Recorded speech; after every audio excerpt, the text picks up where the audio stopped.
วันที่ 29 นะคะวันที่ 29 ค่ะที่ทำการปกครองอำเภอเมืองเชียงใหม่สำหรับท่านใดนะสำหรับท่านใดที่เข้ามาแล้วนะครับฝากกดไลค์กดแชร์นะฮะฝากกดไลค์กดแชร์ให้กับทีมสวทเชียงใหม่นะครับวันนี้ผมคมสารขบวงครับมากับน้องโรตีนะครับตอนนี้เราอยู่ที่เจดีย์ขาวตอนนี้เสียงมาหรือยังเอ่ยแหมมีคนบอกว่าเสียงหายนะฮะตอนนี้เสียงมาหรือยังฮะได้จัดส่งเข้าประกวดนะคะเพื่อร่วมถวายความอาลัยอันนี้ก็ถือว่าเป็นขบวนที่ 29 แล้วนะครับที่สุดไม่ได้นะคะเบื้องหน้าค่ะในเป็นขบวนของที่ทำการปกครองอำเภอ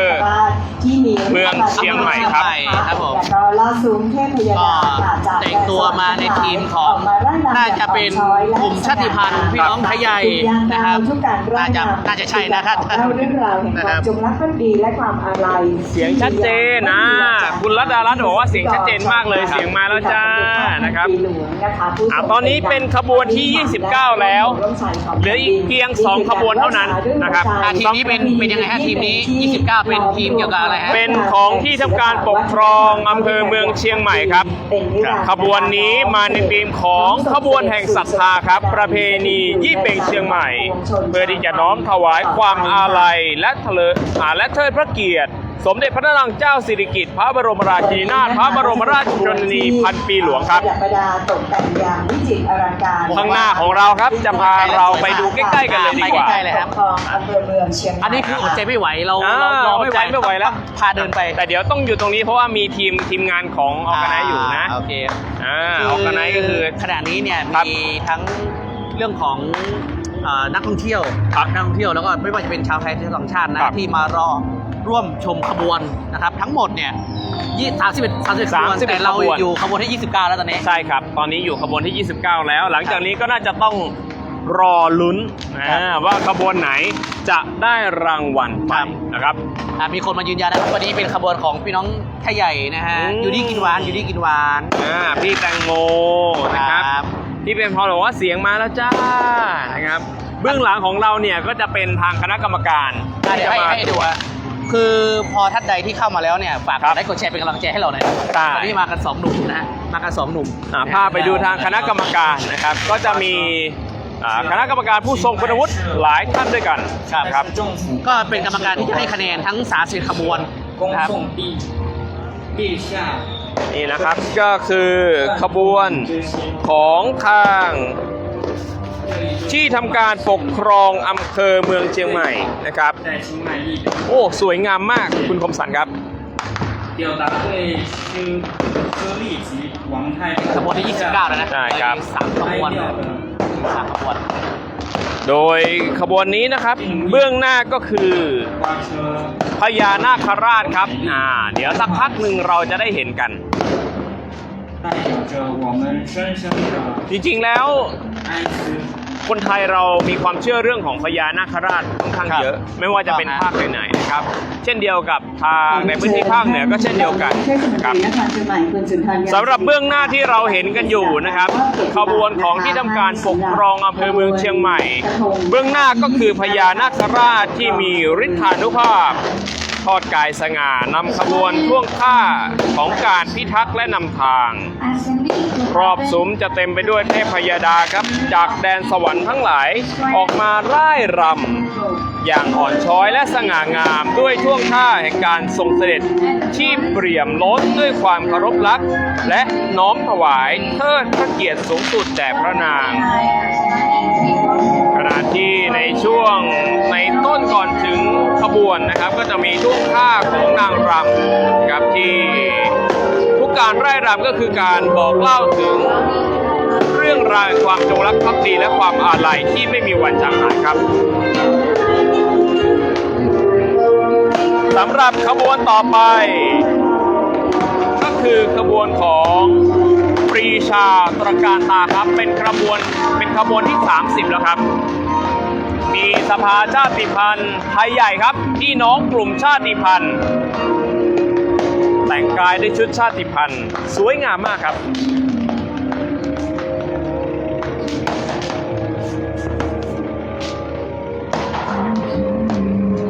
สำหรับท่านใดที่เข้ามารับชมรับฟังตอนนี้เราพาทุกท่านนะครับมาที่ บริเวณหน้าสำนักงานเทศบาลนครเชียงใหม่นะครับ ตรงบริเวณเจดีย์ขาว ที่ นะ กำ ค ลั รับ งเคลื่อนตัวเข้ามานะคะด้านหน้าประลังพิธีนะคะเป็นขบวนที่ 30 ค่ะ ปรีชาตระการตานะคะขบวนนี้ค่ะก็จะเป็นกระทงใหญ่น้อมไหว้สาพระเมตตาพระพันปีหลวงนะคะในค่ำคืนอันศักดิ์สิทธิ์ในประเพณีเดือนยี่เพ็ญเชียงใหม่ ต้องบอกว่าจังหวัดเชียงใหม่เราเองเนี่ยก็มีพี่น้องหลากหลายชาติพันธุ์ ใช่ครับ หนึ่งในนั้นคือไทยใหญ่ครับ ที่ชุดการแต่งกายสวยงามมาก สวยงามครับผมมาร่วมในขบวนกระทงใหญ่นะครับ ครับ ปรีชาตระการตาได้อัญเชิญกระทงใหญ่น้อม นี่ ไหว้ เป็น สา ชมรมเยาวชนอนุรักษ์วัฒนธรรมไทยใหญ่นะครับ เป็นน้องๆนะครับวัยรุ่นนะครับถือว่าเป็นเยาวชนคนรุ่นใหม่นะครับที่มาร่วมสืบสานประเพณียี่เป่ง ขึ้นจากความศรัทธา สำหรับขบวนของปรีชาตระการตานะครับก็ได้มีการอัญเชิญกระทงใหญ่ น้อมไหว้สาพระเมตตาพันปีหลวง ของแผนล้านนาโดยใช้งานพัน ถ้าเกิดว่าเรามองด้วยตาจะเห็นได้ว่าการก้าวผ่านในแต่ละที่นะครับ ก็จะก้าวผ่านด้วยความสงบเงียบและสุขุมครับ ต้องขอบคุณนะคะสำหรับท่านเลขาธิการนายกเทศมนตรีนครเชียงใหม่คุณธนกรสารบันนะคะที่ได้ให้เกียรติมอบเกียรติบัตรให้สำหรับรถหมายเลข 30 นั่น นี่คือหมายเลข 30 แล้วอีกหนึ่งหมายเลขเท่านั้นครับก็จะเสร็จสิ้นการประกวดขบวนรถแห่ ก็ไป กระทงใหญ่ ครับก็ไปรอลุ้นคะแนนเนาะ ใช่ แต่ขบวนแรกถึงขบวนที่30ว่าขบวนไหนนะครับจะได้รับรางวัลชนะเลิศนะครับชิงถ้วยพระราชทานนะฮะ จะเห็นได้ชัดว่าขบวนนี้ครับจะเน้นเรื่องของพี่น้องชาวชาติพันธุ์ครับนะครับสำหรับประเทศไทยเองเนี่ยก็ต้องบอกว่าในเรื่องของการส่งเสริมพี่น้องกลุ่มชาติพันธุ์นะครับในหลาย ๆ ด้านเนี่ยทางพระพันปีหลวงของเรานะครับท่านก็มีหลากหลายโครงการด้วยกันที่เป็นการส่งเสริมคุณภาพชีวิตให้ดีขึ้น ครับ ต่อไปนะครับขบวนที่ 31 ที่เราจะพาไปชมกัน ก็คือขบวนของสมาพันธ์ชนชาติไทยครับ ครับเอาวันนี้พี่น้องไตมากันนักมากันหลายวันนี้พี่น้องไตนะฮะ ครับ ขบวนสุดท้ายนะฮะถือเป็นขบวนที่31แต่ดูแล้วโอ้โหนู่นแสงสีเสียงไฟมาแต่ไกลเลยนะครับนู่นเลยฮะ ครับนี่ถือว่าเป็นอีกหนึ่งสัญลักษณ์นะครับที่ทำให้เราได้เห็นได้ชัดเจนเลยว่า หลากหลายโครงการหลวงรวม ใช่ ถึ ครั ง บ สถาบันพระมหากษัตริย์ พัฒนาให้พี่น้องประชาชนคนไทย รวมถึงพี่น้องกลุ่มชาติพันธุ์ได้มีศักดิ์ศรีเท่าเทียมกันครับ ครับหลายๆ พระราชกรณียกิจนะครับของทั้งสองพระองค์เนาะ ครับ ในรัชกาลที่ 9 นะครับแล้วก็สมเด็จพระพันปีหลวงนะครับ ขบวนต่อไป ที่มาดูแลพี่น้องประชาชน หมายเล นะครั ข บ 31 ค่ะสมาพันธ์ชน สำหรับ ชาติไทย รถกระทงใหญ่นี้นะครับเดี๋ยวรอสักครู่หนึ่งจะมาอธิบายให้ฟังว่าเรื่องของรายละเอียดของรถกระทงใหญ่ของสมาพันธ์ชนชาติไทยเป็นอย่างไรบ้าง แต่ที่แน่ๆครับให้คุณผู้ชมได้ดูกันว่า สำหรับขบวน การแต่งกายนะครับของ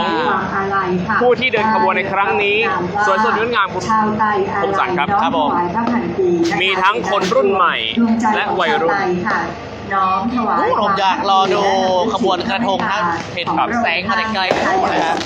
สวยงามมากครับ นี้นะคะถูกรังสรรค์ขึ้นด้วยจิตสำนึกและความซาบซึ้งใจในพระเมตตาคุณนะคะ โดยช่างฝีมือผู้มีศรัทธาแห่งชาวไทยค่ะ พวกเขาได้นำเอาภูมิปัญญาพื้นบ้านผสมผสานกับวัสดุธรรมชาติอย่างอ่อนช้อยสวยงามใบลานไม้ไผ่มาถักทอสารและเสกสรรอย่างประณีตบรรจงค่ะความงดงามของกระทงนี้ไม่ได้อยู่ที่ความหรูหราแต่อยู่ที่ความงามจากใจที่พักดีต่อแผ่นดินนะคะ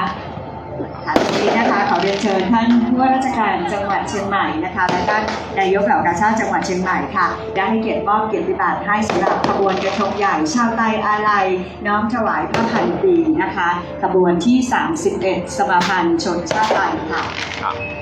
แหมต้องบอกว่าคอนเซ็ปต์ของการจัดขบวนในครั้งนี้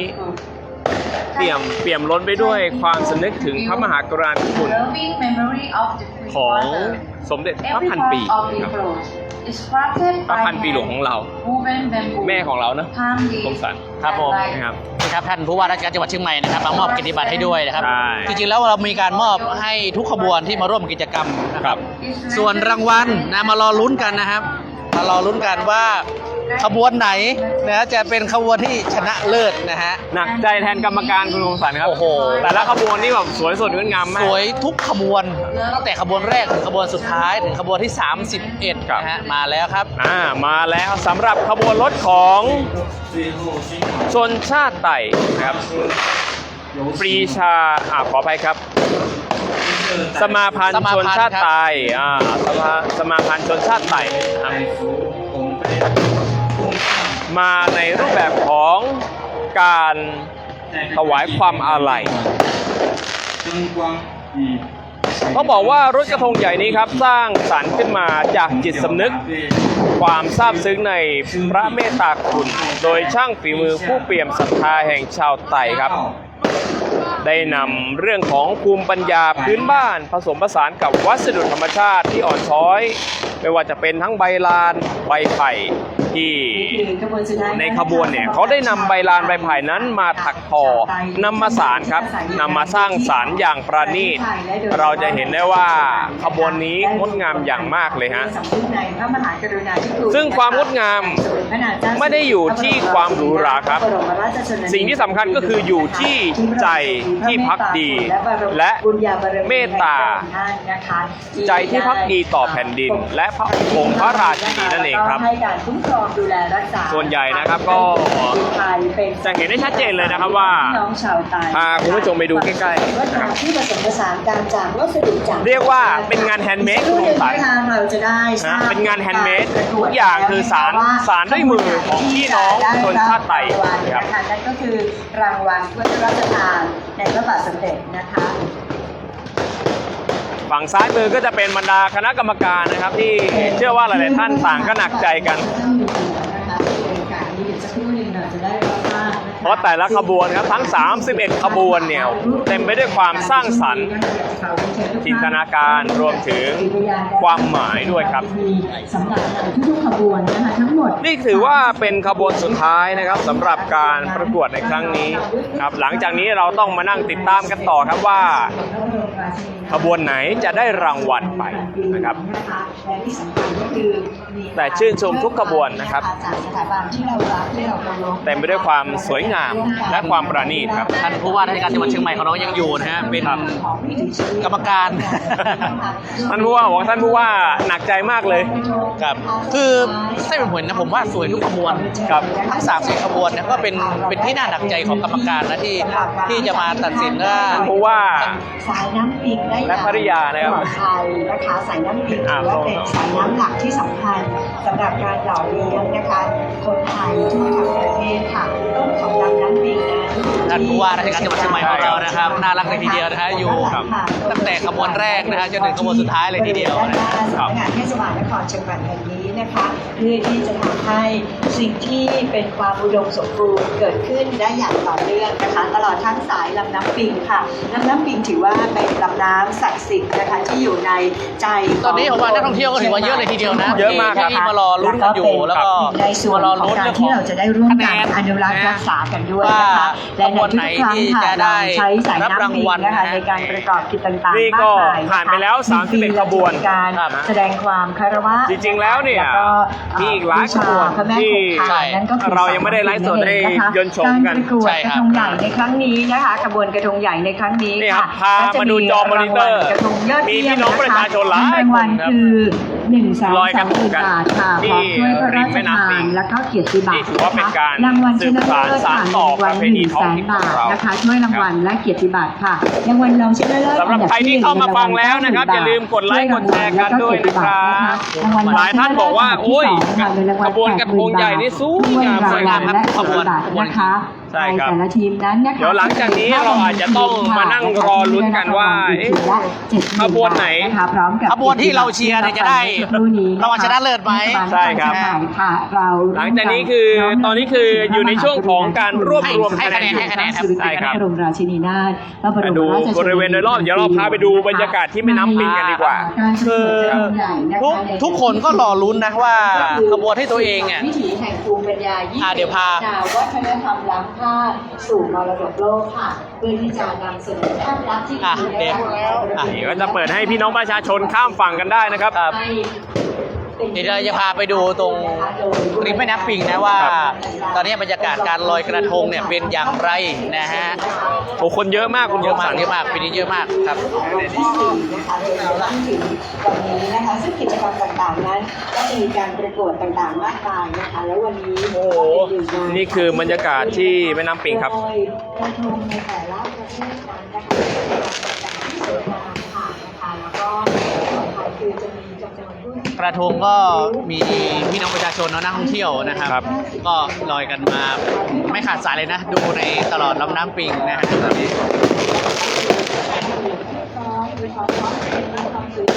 มีการจุดพลุเฉลิมฉลอง ให้คุณโรตีไปดูข้างล่างหน่อยฮะ มีพี่น้องประชาชนที่กำลังรอที่จะลอยกระทงนะฮะไม่ว่าจะเป็นทั้งชาวไทยและต่างชาตินะครับ ตอนนี้นะครับริมแม่น้ำปิง รวมไปถึงทางเทศบาลนครเชียงใหม่ที่มีการเตรียมเรือกู้ชีพกู้ภัยเนี่ยไว้3 ลำด้วยกันนะครับ เอาไว้ดูแลพี่น้องประชาชนนะครับ ครับ มีการเสริมเรื่องของราวนะครับกั้นแล้วก็รวมถึงเสริมเจ้าหน้าที่เนี่ยมาดูแลพี่น้องประชาชนเนื่องจากว่า2-3 วันที่ผ่านมาเนี่ยมีฝนตกในพื้นที่ของตอนบนของจังหวัดเชียงใหม่แล้วก็พื้นที่จังหวัดเชียงใหม่ด้วยทำให้น้ำปิงเพิ่มระดับสูงขึ้น ก็มีการเสริมเรื่องของเจ้าหน้าที่มาดูแลความปลอดภัยนะครับให้กับพี่น้องประชาชนและนักท่องเที่ยวนะครับเพิ่มมากขึ้นนะฮะเนี่ยอย่างที่เห็นก็คือมีเรือกู้ชีพกู้ภัยอยู่เนี่ย3 ลำนะครับ ใช่ พร้อม ครับ เสื้อชูชีพนะครับแล้วก็อุปกรณ์กู้ชีพกู้ภัยครับ ได้ครับในขณะที่ข้อกังวลเรื่องของการปล่อยโคมลอยมาเมื่อสักครู่คือเมื่อช่วงเช้าที่ผ่านมาก็สัมภาษณ์ท่านผู้ว่าแล้วนะครับว่าท่านจะมีการวางแผนอย่างไรกันบ้างแต่ท่านก็บอกว่ามีการคือจริงๆแล้วโคมลอยมันมีมาตรฐานอยู่ ครับ สำหรับจุดที่เขาปล่อยโคมลอยได้เนี่ย แล้ว เขา มีมาตรการควบคุม ใช่ครับ คือตั้งแต่เรามาตั้งแต่ตอนเย็นผมยังไม่เห็นการปล่อยโคมลอยในพื้นที่เขตอำเภอเมืองเชียงใหม่นะครับ ยังไม่เห็นเลยนะครับ คือในอำเภอเมืองเชียงใหม่เนี่ยต้องบอกว่าเป็นพื้นที่ห้ามปล่อย ใช่ครับ 100%คือใครที่มาลักลอบขายหรือว่าปล่อยโคมลอยในพื้นที่อำเภอเมืองเชียงใหม่โดนแน่นอนครับ หรือท่านใดพบเห็นสามารถที่แจ้งเจ้าหน้าที่เลยนะเป็นเจ้าหน้าที่หน่อยนะครั ใช่ครับ ซึ่งจะบอกได้ว่าเป็นพื้นที่ที่ห้ามปล่อยนะครับ ครั เรื่อบ งของโคมลอยนะฮะ นี่เราก็จะพามาดูบรรยากาศการลอยกระทงในวันนี้นะโอ้โหจุดพลุจุดอะไรกัน ครับ ตอนนี้เราพา สวย ทุก งาม ท่านเนี่ยมาอยู่ที่หน้าสำนักงานเทศบาลนครเชียงใหม่นะครับ ก็มีทั้งท่านกรรมการนะครับหลายๆท่านตอนนี้กำลังรวบรวมคะแนนอยู่นะคุณโรตี ตอนนี้กำลังเครียดกรรมการกำลังเครียดกันอยู่ฮะ คือผมว่ามันสวยทุกขบวนนะ สวยทุกขบวนต้องบอกว่าสวยทุกขบวนฮะ ครับ เดี๋ยวเรามารอลุ้นกันว่าขบวนไหนจะได้รางวัลไป ครับ นะฮะแต่เชื่อว่าขบวนไหนไม่ได้รางวัลเนี่ยคือนักท่องเที่ยวทั้งชาวไทยและชาวต่างชาติเขาก็ชื่นชมอยู่แล้ว คือเป็น นะฮะ เขาเรียกว่าเป็นการหนักใจของของกรรมการนะ ปล่อยให้เป็นภาระของกรรมการที่จะต้องหนักใจครับ คือตั้งแต่เราดูมันคือสวยทุกขบวนจริง ครับ ๆ โอ้โหดูบรรยากาศนี่กี่โมงครับคุณ ตอนนี้ประมาณสัก4:40 นาทีครับผม ครับต้องบอกว่า4 ทุ่มกว่า หมดแล้วนะ จะ ตอนนี้หมด 5 ทุ่ม 30 แล้ว ขบวนแล้ เนี่ วย ครับ คือถึงแม้ว่าจะครบ31ขบวนแล้วเนี่ยดูพี่น้องประชาชนคนไทยและชาวต่างชาติยังไม่น้อยลงเลย ครับ นะฮะ ยังหนาแน่นอยู่ครับ ยังหนาแน่นอยู่นะครับ จุดนี้ถือว่าเป็นจุดไฮไลท์ประจำทุกปี ใช่ครับ นะที่พ่อแม่พี่น้องประชาชนรวมถึงนักท่องเที่ยวครับ จะได้มาร่วมลอยกระทง ร่วมสืบสานประเพณีของไทยนะครับ นี่เป็นบรรยากาศสดๆนะที่หน้าสำนักงานเทศบาลนครเชียงใหม่ ครับ ครับผมหันไปดูทางกรรมการแล้วดูเลยก้มหน้าก้มตารวม เครียด คะแนนโอ้โหเครียดเลย ผู้ว่าก็เครียด เครียดเลย อ่ะอันนี้เป็นบรรยากาศสดๆนะ ใช่ครับ ที่ นี่คือบรรยากาศ พทุท่น ส ม ดๆเลย ยังคนยังหนาแน่นกันอยู่ ครับ นะฮะ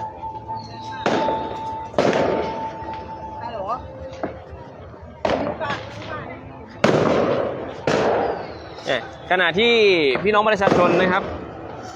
ยืนยิ้มโอ้โหชมบรรยากาศสวยสดงดงามเนี่ยกรรมการนี่คือน่าเครียด จะบอกว่าหลายๆท่านเนี่ยมารอลุ้นเรื่องของคะแนน ครับ นะครับว่าขบวนไหนใน31ขบวนเนี่ยจะเป็นขบวนที่ชนะเลิศนะครับรวมไปถึงวันนี้ผมว่าอย่างคุณโรตีบอกแต่แรกๆอ่ะคือบรรยากาศดีนะอย่างเมื่อวานที่ฝนตก ใช่ แต่ตอนเนี้ยฝนไม่ตกแล้วนะครับตั้งแต่ช่วงวันเนี้ยทั้งวันตั้งแต่เย็นที่เรามาไลฟ์นะครับ มีพี่น้องประชาชนถามมาว่า บรรยากาศตอนนี้เป็นยังไงบ้าง เอาจริงๆแล้วนะ ถ้าเป็นปีก่อนๆเราอาจจะรู้สึกว่าเฮ้ยทำไมมันอบอ้าวจังเลยแต่ว่าวันเนี้ยเรารู้สึกว่าอากาศมันเย็นสบาย อากาศเย็นสบายอากาศเย็นสบาย อากาศเย็นสบายนะฮะ แล้วก็อย่างที่บอกไปเราเห็นพี่น้องประชาชนรวมถึงนักท่องเที่ยวเนี่ยเยอะมากเยอะมากจริงๆนะฮะในรอบนี้นะฮะรวมไปจนถึงเราไม่เห็นมีการฝ่าฝืนเรื่องของการปล่อยโคมนะฮะ ใช่ครับ มีการปล่อยโคมในพื้นที่อำเภอเมืองเชียงใหม่ ซึ่งถือว่าเป็นพื้นที่เรสโซนหรือพื้นที่สำคัญนะครับ ซึ่งก็จะเกี่ยวข้องเรื่องของการบินด้วยรวมไปถึงเรื่องของสายไฟนะครับซึ่งทางด้านผู้ว่าราชการจังหวัดเชียงใหม่เองเนี่ยมีหนังสือสั่งการถึง2ฉบับด้วยกันนะครับฉบับแรกเนี่ยจะเป็นเรื่องของการสั่งการควบคุมเรื่องของการปล่อยโคมลอยนะครับรวมถึงเรื่องของอัคคีภัยต่างๆนะครับฉบับที่2เป็นเรื่องของการดูแลเรื่องของความปลอดภัยของพี่น้องประชาชนและนักท่องเที่ยวนะครับ นี่ดูไกลๆนะเห็นเงาตะคุ่มดำๆนี่คือเจ้าหน้าที่นะครับลาดตระเวน ครับ ในขณะที่เราได้มีการจัดงานเฉลิมฉลองกันอย่างสนุกสนานครับก็ยังมีเจ้าหน้าที่นี่แหละครับปฏิบัติหน้าที่ในการตรวจสอบว่ามีใครพลัดตกน้ำหรือไม่นะครับก็คือมีการเข้มงวดเรื่องการดูแลพี่น้องประชาชนอย่างเต็มที่เลยครับ มีการเพิ่มมาตรการนะครับรวมถึงข้อสั่งการของท่านผู้ว่าราชการจังหวัดเชียงใหม่เองเนี่ยมีการสั่งการให้ทุกอำเภอนะครับมีการตรวจสอบนะครับเรื่องของโป๊ะเรื่องของจุดที่เป็นท่าชั่วคราวในการที่จะลอยกระทงนะครับคือไม่ให้พี่น้องประชาชนเนี่ยลงไปในจุดที่อาจจะเป็นท่าชั่วคราวนะครับหรือว่าที่ลอยกระทงเนี่ยเยอะเกินไปนะครับซึ่งอาจจะเสี่ยงในเรื่องของการพังถล่มลงมานะครับหรือว่าการจมนะฮะตอนนี้ก็ตรงนี้จะมีเรือนะครับมีเรือข้ามฟากมีนักท่องเที่ยวชมนะครับชมบรรยากาศนะครับการลอยกระทงสังเกตว่าจากฝั่งนู้นนะครับมีกระทงยังไหลมาไม่ขาดสายนะฮะฝั่งนู้นนะครับยังมาเรื่อยๆนะครับและรวมถึงเรื่องของการจุดพลุต่างๆด้วยครับจริงๆปีนี้ถือว่าน้อยกว่าปีผ่านๆมาครับมีการขอความร่วมมือเรื่องของการจุดพลุนะครับเรื่องของงาน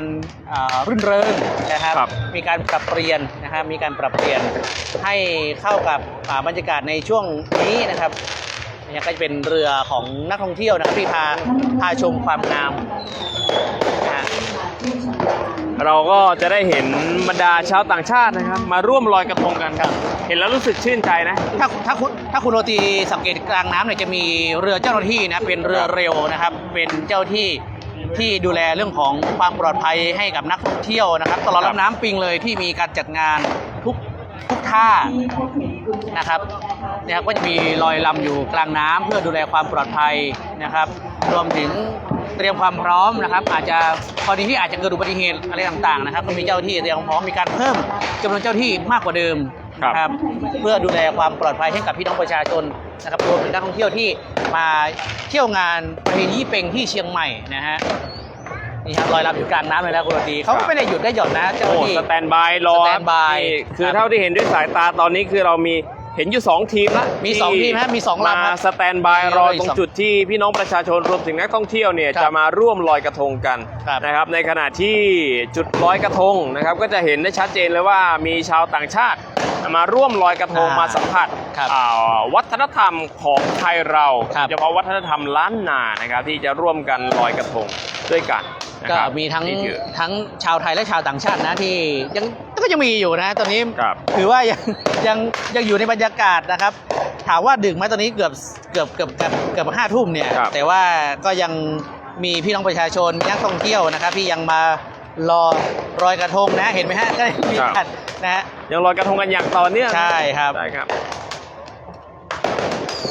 ความพร้อมของจังหวัดเชียงใหม่ในวันนี้ต้องบอกว่าโอ้พร้อมแทบจะ 100% เลยนะผมว่าพร้อมมากๆนะครับที่เกิน 100% ครับพื้นที่ไหนที่มีความเสี่ยงนะครับโดยเฉพาะเรื่องของการลอยโคมในพื้นที่ที่เขาอนุญาตนะคุณคมสันเขาก็จะมีการจัดเจ้าหน้าที่เนี่ยเรียกว่าสื่อสารกันตลอด24 ชั่วโมงใช่ครับว่าพื้นที่ไหนมีได้รับแจ้งเหตุเพลิงไหม้หรือไม่ตอนนี้ยังไม่มีนะ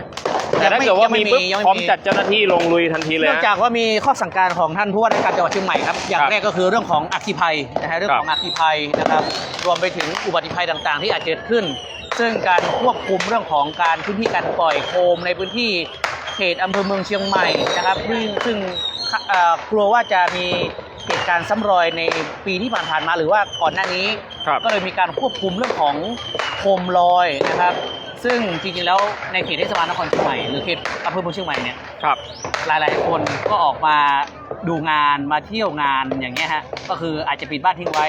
เรื่องของการปล่อยโคมบางทีอาจจะติดตั้งสายไฟต่างๆ ใช่ครับ ก็มีการควบคุมตั้งแต่เรามาไลฟ์ตอนเย็นผมยังไม่เห็นการมีการปล่อยโคมในพื้นที่อำเภอเมืองเชียงใหม่นะ แล้วก็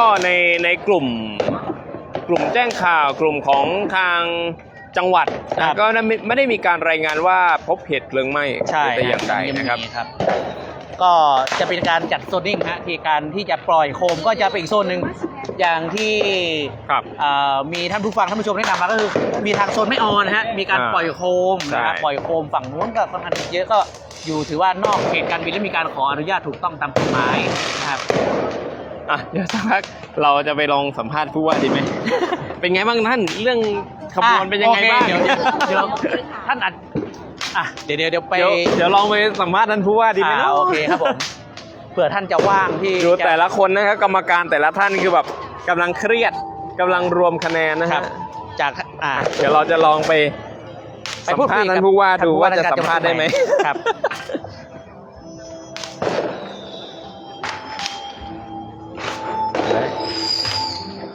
นะครับก็ยังมีบรรดาคณะกรรมการหน้าเครียดกันเลยฮะเรื่องของขบวนกระทงใหญ่นะฮะ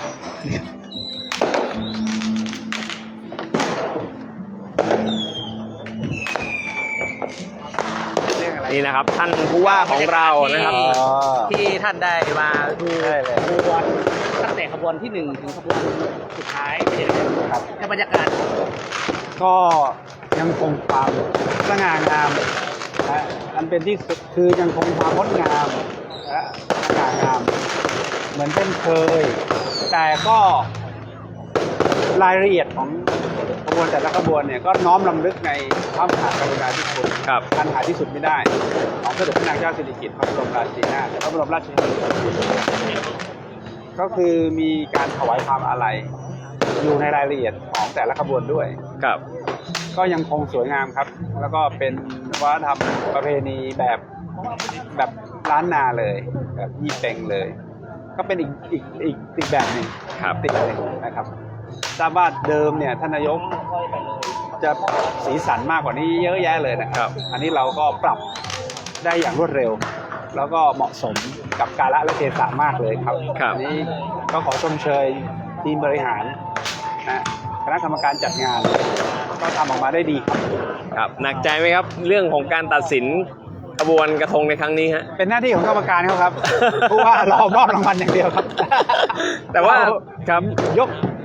เขาเรียกว่าความหนักใจหรือปัญหาดังกล่าวนั้นให้กรรมการทั้งหมดแหละครับ ยกให้กรรมการเลย ยกให้กรรมการครับ เพราะว่าผู้ว่าได้แต่ยิ้มอย่างเดียวแล้วก็รอมอบรางวัล ครับ เนื่องจากว่า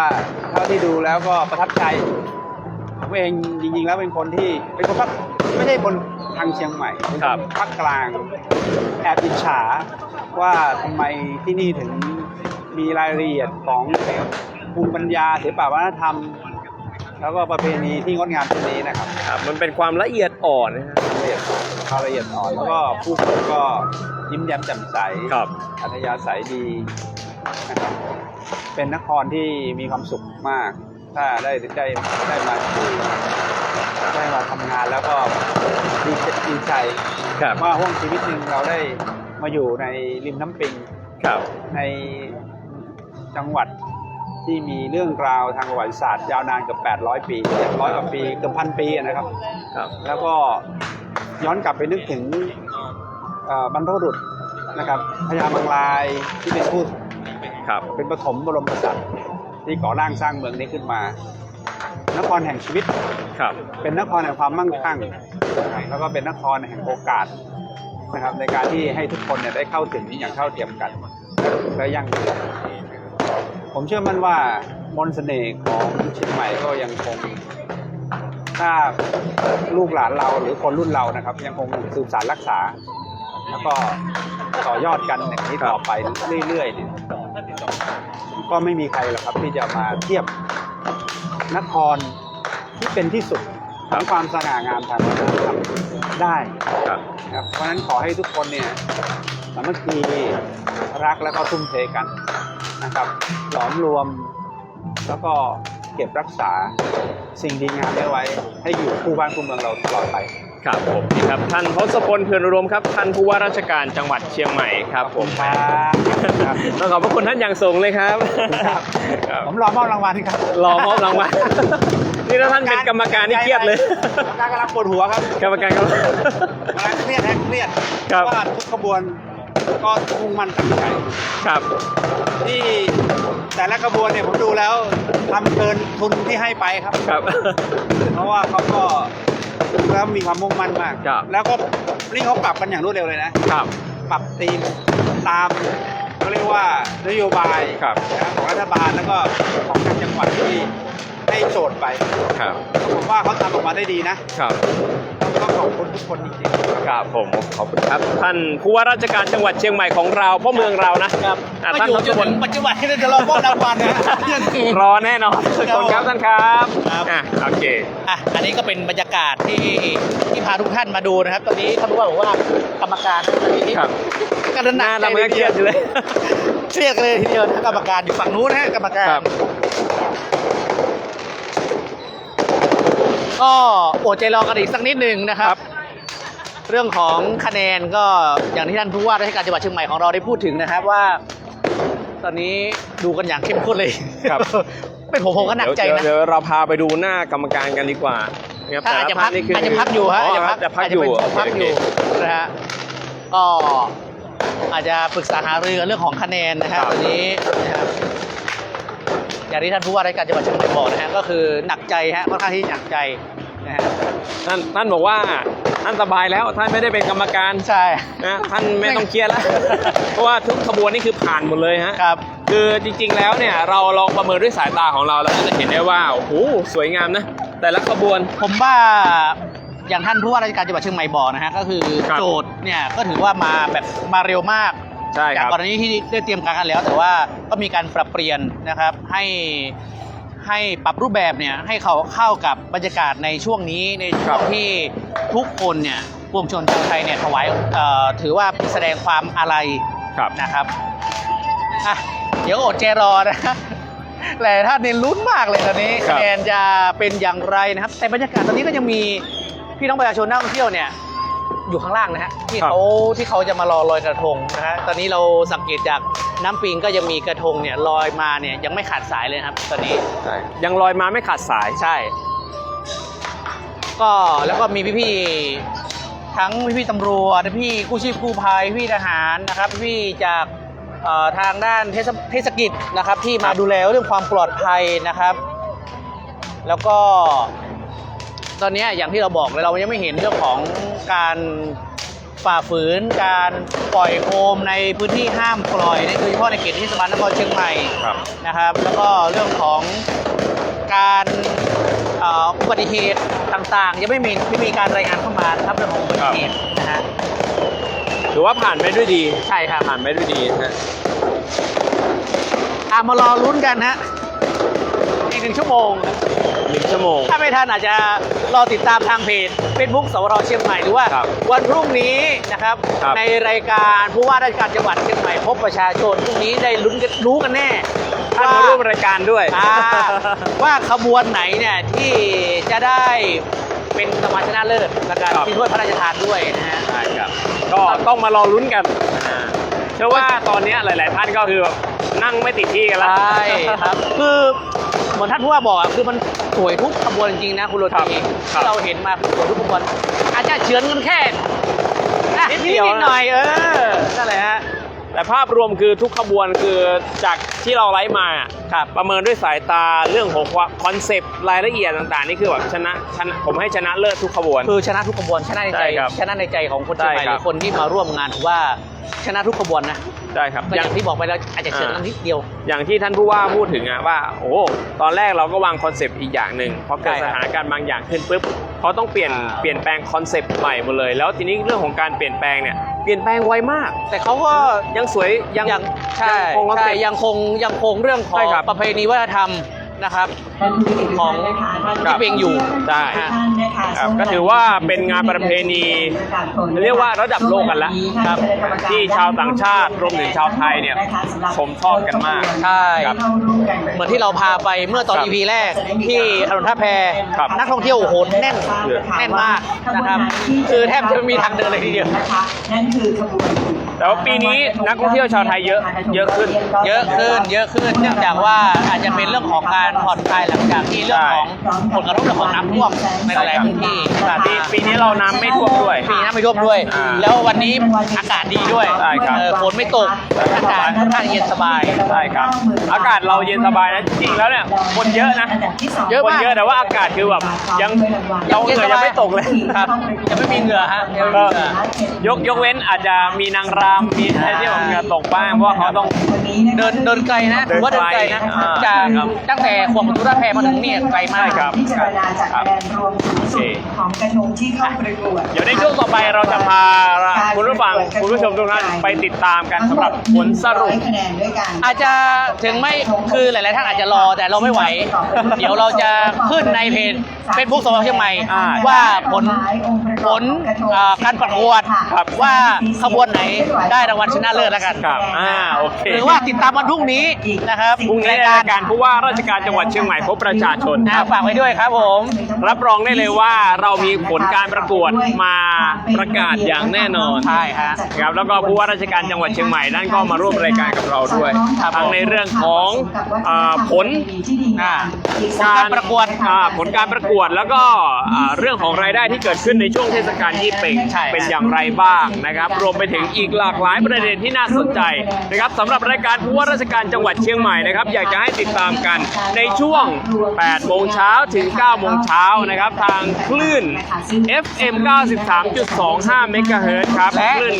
98 เมกะเฮิรตซ์รวมถึง AM 639 กิโลเฮิรตซ์หรือใครที่อยากจะติดตามผ่านสื่อโซเชียล ครับ ก็ติดตามได้ครับ ทางเพจเฟซบุ๊กของสวทเชียงใหม่ PRD ครับ ทุกวันศุกร์ฝาก ได้ ด้วย ทุกวันศุกร์นะครับในช่วงเวลา 8 โมงเช้าถึง 9 โมงเช้าครับ ครับวันนี้เดี๋ยวลากันไปก่อนแล้วกันคุณผู้ฟังครับท่านผู้ชมครับฝากเป็นกำลังใจให้กับพวกเราด้วยนะครับ แล้วเจอกันใหม่ใน EP หน้าครับผม สำหรับวันนี้สวัสดีครับ เราได้จัดงานประเพณีเดือนยี่เปงนะคะต่อเนื่องกันมาในทุกๆปีค่ะ โดยเห็นถึงความ